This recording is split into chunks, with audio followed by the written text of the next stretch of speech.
టేకుమట్ల మండలంలో గత 4 రోజుల నుంచి ప్రజలను అయామయం చేస్తున్న అధికార పార్టీ ప్రతిపక్ష పార్టీల ఆగడాలను నిరసిస్తూ ఈరోజు గౌరవ కలెక్టర్ గారికి మెమోరాండం ఇవ్వడం జరిగింది. అక్రమ ఇసుక రమ్మ మీద ఇంద్రమ్మ ఇండ్ల పేరు అక్రమ ఇసుక దోసుకుంటూ వాళ్ళు సొమ్ము చేసుకుంటున్నారు.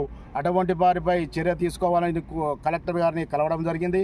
అలాగే టేకుమట్ల మండలంలో క్వారీ ఏర్పాటు చేసి వేగొండ, చిట్యాల, మొగుళ్ళపల్లి అనేక మండలాల నుంచి వచ్చి ఇక్కడ నుంచే పెద్ద మొత్తంలో ఇసుక తరలించడం జరుగుతుంది. ఆ ఇసుక ఇంద్రమ్మ పేరుతో వాటిని డంపులుగా మార్చి లారీలలో తరలిస్తూ అధిక ధరలకు లారీలలో తరలిస్తూ ఉన్నారు.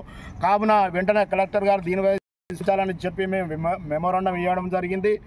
అలాగే అక్కడ ఉన్న రెవెన్యూ సిబ్బంది ఉన్న మరి పోలీస్ సిబ్బంది ఉన్న వారు ట్రాక్టర్కు 200 రిసిప్ట్ ఇచ్చి మరి 300 వాళ్ళకు లంచంగా తీసుకుంటూ ప్రతి ట్రాక్టర్కు 500 రూపాయల చొప్పున వసూలు చేస్తూ వాళ్ళు సొమ్ము చేసుకుంటారు. అటువంటి వారిని అరికట్టే విధంగా అరికట్టాలని స్థానిక ఎంఆర్ఓను పై వెంటనే చర్య తీసుకోవాలని కోరుకుంటూ టేకుమట్ల మండలంలో ఉన్న బీసీ నాయకులారా ఏకం కాండి. మనం కొట్టుకుంటుంటే అధికార నాయకులు ప్రతిపక్ష నాయకులు అక్కడ వాళ్ళు సోద్యం చేస్తూ వాళ్ళు చవాకులు అవాకులు పలుకుతున్నారు, మనల్ని హేళన చేసి చూస్తూ ఉన్నారు.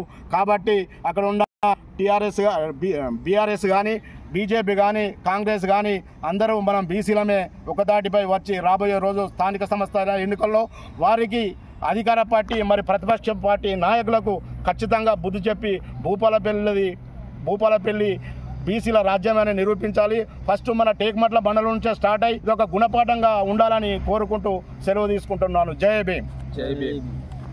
ఓకేనా? సింపుల్గా